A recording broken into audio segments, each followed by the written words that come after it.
दोस्तों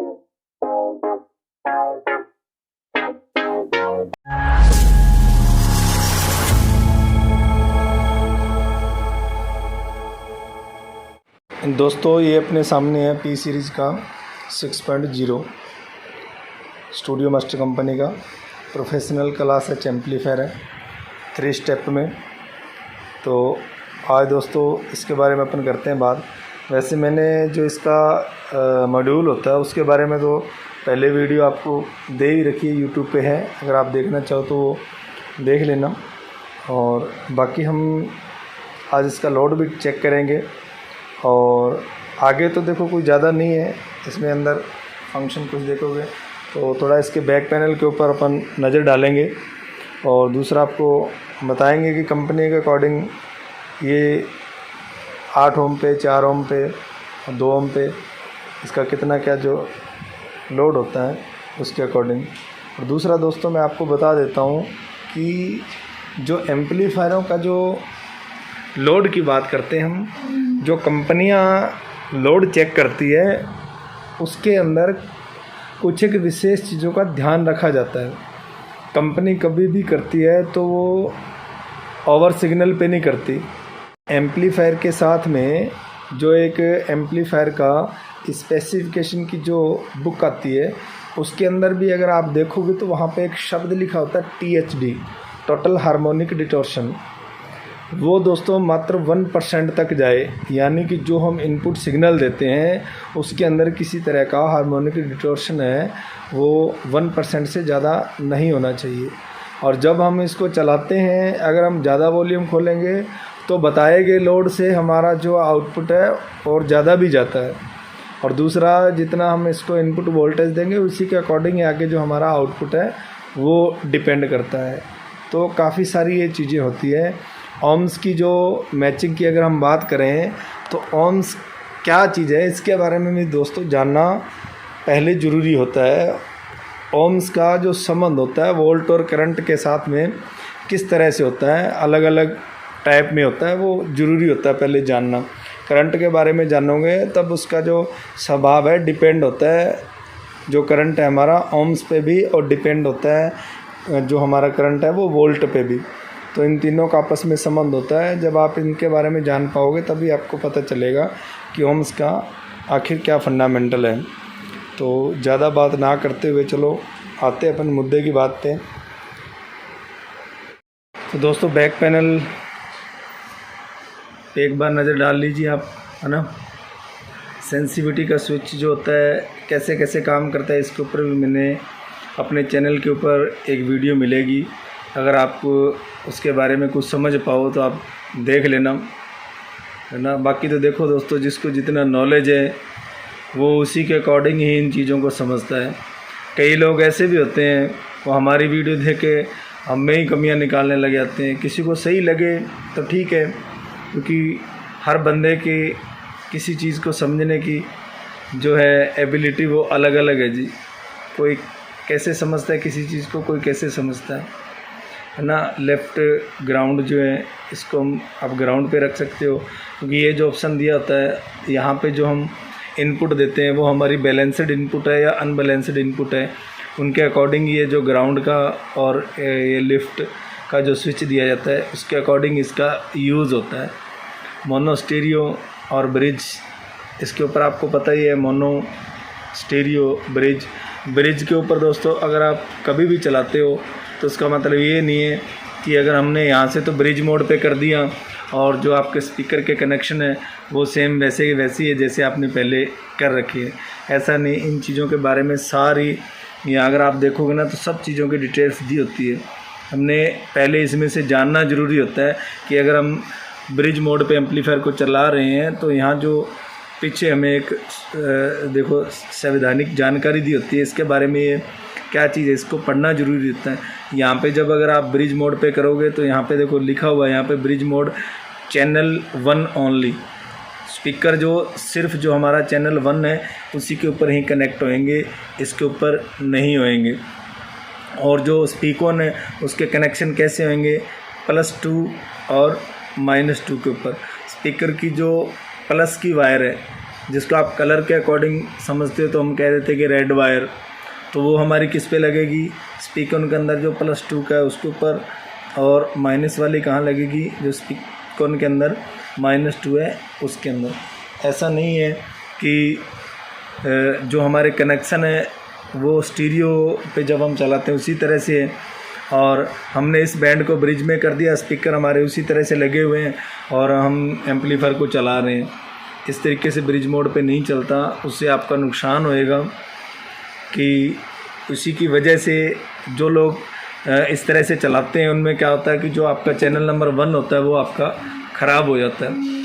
अक्सर बहुत से एम्पलीफायर इस टाइप में आते हैं, जब वो ख़राब हो जाते हैं तो हम ये चीज़ पहले देखते हैं कि चलाने वाले ने इस एम्पलीफायर को किस मोड पे चलाया।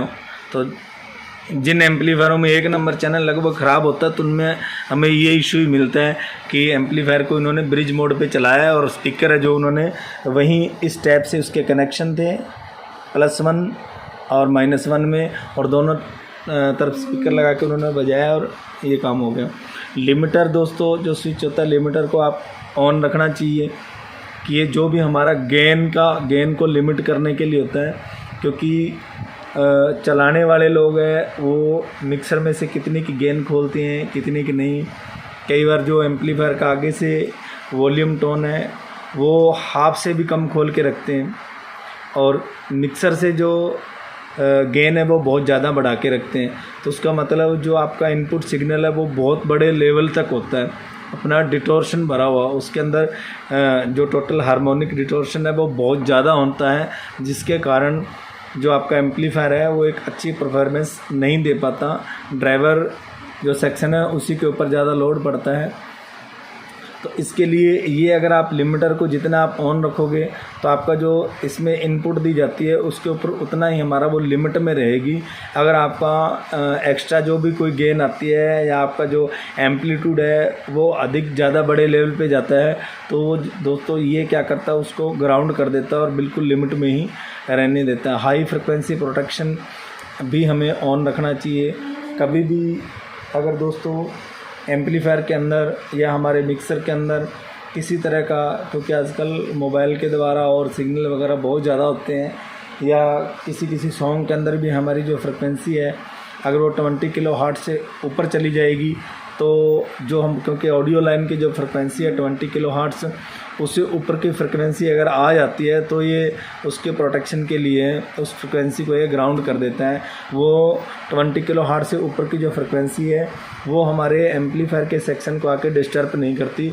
इसके लिए ये हमारा HF प्रोटेक्शन स्विच है जो दिया जाता है। और यहाँ अगर लो कट के लिए इन्होंने दे दिया है कि अगर जो हमारी लो कट के लिए मान लो कि 40 हर्ट्ज़ से या 50 हर्ट्ज़ के जो नीचे की हमारी जो फ्रिक्वेंसी है तो वो अगर हमारे इस एम्पलीफायर में ना आए, क्योंकि जो ऑडियो लाइन की फ्रिक्वेंसी है उससे नीचे की फ्रिक्वेंसी जिसको हम सुन ही नहीं सकते, 40 हर्ट्ज़ से नीचे या 20 हर्ट्ज़ से नीचे की जो फ्रिक्वेंसी है वो आके इसको डिस्टर्ब ना करे, इसके लिए यहाँ पे इन्होंने लो कट भी ऑन रखना चाहिए। इस तरह से दोस्तों इसके बैक पैनल के फीचर्स रहें। अभी आगे जाके हम इसको टेस्टिंग का जो प्रोसेस है उस पर भी चलेंगे, तो एक बार मैं आपको दिखा देता हूँ। अब मेरे लैपटॉप की तरफ अगर आप ध्यान दीजिएगा तो मेरे द्वारा जो जानकारी आपको दी जाती है दोस्तों जहाँ तक होती है वो स्टिक की होती है, क्योंकि मैं मेरी मनगढ़ंत तरीके से नहीं बताता। अगर आप यहाँ नज़र डालोगे ये देखो 6.0 का ही है, तो इनमें चैनल के दिया गया है कि चैनल 1 अगर आप देखोगे तो 2 ओम के ऊपर इसके आउटपुट में 83.66 वोल्ट बनेंगे, और 4 ओम के ऊपर 98, और 8 ओम के अंदर 107.7 वोल्ट बनेंगे। अब इसके अंदर आप ये कहोगे कि 2 ओम पे कम बनते हैं, 4 ओम पे ज़्यादा बनते हैं, 8 ओम पे और ज़्यादा बनते हैं। तो ये दोस्तों जिन लोगों को ओम्स के बारे में नॉलेज होता है और ओम्स का करंट के साथ में क्या रिश्ता है, क्या संबंध है, तो वो आदमी इन चीज़ों को समझते हैं। ये टेक्निकली चीज़ें होती हैं। जैसे जैसे हमारा ओम्स कम होता है वैसे वैसे हमारा करंट बढ़ता है, और जब करंट बढ़ता है तो जो वोल्टेज है वो हमारे ड्रॉप होते हैं। इसीलिए हमारा 2 ओम के ऊपर करंट हमारा ज़्यादा पास करता है एम्पलीफायर, जिसकी वजह से जो वोल्टेज है वो हमारे ड्रॉप होते हैं। इसकी वजह से यहाँ पे 83.66 वोल्ट दिखाए गए और 8 ओम जब हमारा ओम्स बढ़ जाता है तो हमारा जो वोल्टेज ड्रॉपिंग है वो भी कम हो जाती है, जिसकी वजह से हमें 107.7 वोल्टेज आउटपुट में देखने को मिलते हैं। और दूसरा, अगर हम फ्रिक्वेंसी लेवल के ऊपर बात करेंगे तो वो भी देखो यहाँ पे दिया गया है कि अगर आप 20 किलोहर्ट्ज़ की फ्रिक्वेंसी पे चलाते हो तो आउटपुट चैनल के ऊपर अगर आपके 42.5 वोल्टेज, ये एक आपको रेफरेंस दिया गया यहाँ पे, अगर 42.5 वोल्टेज बन रहे हैं तो वो 1 किलोहर्ट्ज़ की फ्रिक्वेंसी पे वो बनेंगे 45 वोल्ट। यहाँ पे उन्होंने गेन नहीं खोलना है, गेन एक जगह फिक्स करके फिर ये चीज़ें सिर्फ फ्रिक्वेंसी चेंज करके ही ये चीज़ें करनी पड़ती है। और 20 किलोहर्ट्ज़ पे ले जाएंगे तो ये 42.5 पे आ जाएगा। तो यानी कि जो लो फ्रिक्वेंसी पे लेके आएंगे तब हमारी जो वोल्टेज ड्रॉपिंग है थोड़ी सी वो कम ज़्यादा होगी और 1 किलोहर्ट्ज़ पे जो 45 रहेगी। दोस्तों मैं देखो आपके सामने लेके आया हूँ इसका जो भी स्पेसिफिकेशन है, एक बार अपन नज़र डाल लेते हैं। देखो अगर आप यहाँ पे ध्यान दोगे ना कंटिन्यूस पावर, तो कंटिन्यूस पावर के आगे लिखा भी होता है ना 1% THD, इसका मतलब होता है कि टोटल हार्मोनिक डिस्टॉर्शन। ये सिग्नल के थ्रू देखा जाता है कि हमारा जो सिग्नल है वो हमारा 1% डिस्टॉर्शन से ज़्यादा नहीं जाना चाहिए, उस चीज़ को लेके कंपनी चलती है। अभी अगर हम देखो देख लेते हैं, यहाँ पे देखिए आप, यहाँ पे एक कॉलम स्टीरियो का आ गया ना, स्टीरियो में 8 ओम पे कितना दे रहे हैं 1400 पर चैनल है ना, और 4 ओम पे 2400 और 2 ओम पे 3500। तो इसी तरीके से दोस्तों जो हमारा है एम्पलीफायर की जो आउटपुट होती है वो इसी तरीके से होती है, क्योंकि 4 ओम के अब एम्पलीफायर अगर हम ये कह दें कि हमारा एम्पलीफायर 6000 वाट का है या हमारा 7.5 आ गया तो 7500 वाट का है, तो उसका मतलब ये नहीं होता कि वो पर चैनल हम उसको 2 से डिवाइड कर देते हैं। 6000 वाट का तो हम कहते हैं 3000 वाट पर चैनल है। अब 7000 वाट का आ गया तो हम कह देते हैं कि जी 3500 वाट पर चैनल है। वो डिपेंड करता है कि हम जो आउटपुट दे रहे हैं वो हमारा कितने ओम्स के अकॉर्डिंग है। और उसके बाद में अगर दोस्तों नीचे देखेंगे हम ब्रिज मोड पे, अगर आप देखोगे देखो 4 ओम पे दे रखा है 6000, 8 ओम पे दे रखा है 4000। तो सारे का सारा जो है 2 ओम पे 3000, 4 ओम पे 2000, 8 ओम पे 1300। ये जो चीज़ें सारी की सारी हमें इन चीज़ों के ऊपर ध्यान रखना ज़रूरी होता है। ये स्पेसिफिकेशन अगर आप जितना ज़्यादा देखोगे ना उतनी ज़्यादा आपको हर चीज़ की समझ आएगी, ये देखना ज़रूरी होता है। फिर यहाँ पे देखो फ्रिक्वेंसी रिस्पॉन्स भी दिया होता है कि हमारा एम्पलीफायर है वो किस फ्रिक्वेंसी तक के लिए स्टेबल रहते हैं। तो 20 हर्ट्ज़ से लेके 20 किलो हर्ट्ज़ तक दिया हो ना, वो भी दिया हुआ है इन्होंने कि देखो 0.5 ये प्लस माइनस का निशान होता है। एक टॉलरेंसी दी हुई है कि 0.5% इसकी टॉलरेंसी है 0.5 dB तक की। क्या आप इस फ्रिक्वेंसी पे 0.5 कम ज़्यादा कर सकते हो है ना। लोड के लिए देखो यहाँ पे इन्होंने दे रखा है 4 ओम लोड के लिए, देखो जो डिस्टॉर्शन है वो 0.1% दे रखा है। आउटपुट के अंदर जो लोड के अंदर आपका जो डिस्टॉर्शन रहेगा वो कि जहाँ से हमारा साइन से स्क्वायर बिल्कुल भी ना बने वहाँ तक के लिए हमारा ये इसकी जो टेस्टिंग का प्रोसेस दिया रहता है। डैम्पिंग फैक्टर की अगर आप बात करोगे तो यहाँ पे इन्होंने दे रखा है कि 400, वो भी इस पर 8 ओम के ऊपर है ना। और slew rate 23 volt micro second और सिग्नल टू नॉइस रेशियो ये भी देखो आपको 95 dB तक। और क्रॉस टैकिंग भी दे रखा है ना 65 dB, वो भी 1 किलो हर्ट्ज़ के ऊपर है ना। इनपुट सेंसिटिविटी भी देखो दे रखी है 0.775 वोल्ट RMS और 0.2 वोल्ट RMS का मतलब होता है root means square. Input impedance दे रखा है, प्रोटेक्शन में दे रखा है DC, short circuit, soft start, overheat, overload और लिमिट। हर चीज़ का जो ये चीज़ें हैं आपको एम्पलीफायर के बारे में जानना अति आवश्यक होता है, जानना भी चाहिए।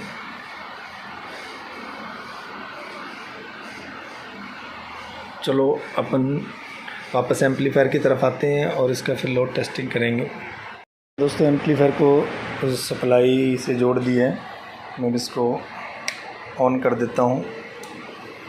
और ऑन करने के बाद में मैंने 1 किलोहर्ट्ज़ की इसको फ्रिक्वेंसी भी दे रखी है और मीटर आपके सामने है ना। जो अपन ने अभी लैपटॉप में मैंने आपको दिखाया था यहाँ पे कि जो हमारा चैनल है 107 वोल्ट तक जाना चाहिए ना 1% TSD पे, वो अपन देखते हैं। आपके सामने मीटर है कि मेरा 107 वोल्ट तक बन रहा है कि नहीं बन रहा। ये देखो, अगर ज़्यादा वॉल्यूम खोलूँगा मैं तो 108-9 तक भी चला जाएगा, लेकिन 107 तक ये बन रहा है ना। तो इस तरीके से हमारा जो वोल्टेज है वो जो कंपनी कह रही है उसके अकॉर्डिंग बनना चाहिए तभी। अब इसके बाद में अपन इसका लोड भी चेक करके मैं आपको दिखाने वाला हूँ, है ना। 4 ओम पे भी अपन देखेंगे कि कितना आ रहा है और 8 पे भी अपन देखेंगे कितना आ रहा है। 8 ओम के ऊपर चेकिंग मैंने सारा प्रोसेस सब लगा रखा है, तो 8 ओम के ऊपर कितना हमारा लोड बनता है आप यहाँ से देखो। कि ये जो मीटर है ना अपना 1000 से शुरू होता है ना, यहाँ पे आके लाइन है ये 1500 की है। तो कंपनी जो 8 ओम के ऊपर कह रही है 1400 कह रही है ना, तो अपना जो वोल्टेज है वो 220 है। अगर ये वोल्टेज 240 होएगा तो अपना हो सकता है 1400-1500 तक आराम से जाए। अगर ये थोड़ा बहुत कम भी जाए तो आप उस चीज़ की चिंता मत करने का ना। एक सेकंड में इधर वाले पे कर रखा था, देखिए 1300-1400 जा रहा है, इसका मतलब बिल्कुल ओके। अभी अगर मैं आपको 4 ओम पे और इसका टेस्ट करवा देता हूँ तो 4 ओम के ऊपर हमारा एम्पलीफायर कितना लोड लेगा। यहाँ से मेरा सेलेक्टर स्विच से 4 ओम की तरफ हो जाएगा। तो दोस्तों 4 ओम के ऊपर जब मैं इस पर लोड डालता हूँ तो अगर आप देखोगे तो देखो 2000 से आने के बाद में वापस डाउन आ जाता है। वो भी मैं दिखा देता हूँ क्यों आता है। देखो 220 लाइट है, जैसे मैं इसके ऊपर लोड डालूँगा ना तो मेरी जो लाइट है वो भी देखो कुछ ड्रॉप हो जाती है, देखो ना 200 पे आ जाती है। अगर ये 240 लाइट हो मेरी एकदम परफेक्ट, तो मेरा जो लोड है वो वास्तव में 2000 तक जाएगा। अभी 1800 तक जाता है ना, तो 2000 वाट तक मेरा 4 ओम पे परफेक्ट जाएगा। कि यहाँ पे अगर हम देखेंगे तो ये देखो स्टीरियो मोड पे 4 ओम के ऊपर 2000 वाट दे रखा है, तो ये इस तरीके से जाना चाहिए। तो ये थोड़ा सा वोल्टेज का इशू हो रहा है यहाँ पे। ये वोल्टेज हमारा 240 रहेगा ना तब हमारा ये 2000 वाट पे जाएगा। जैसे मैं देखो करता हूँ ना, ये देखो वोल्टेज मेरा ड्रॉप हो जाता है, ड्रॉप नहीं होना चाहिए।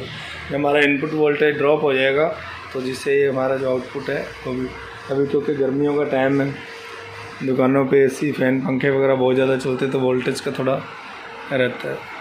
तो मैं मानूँगा कि ये बिल्कुल मेरा जो एम्पलीफायर है परफेक्ट है लोड में भी। दूसरे चैनल का अपन और देख लेते हैं।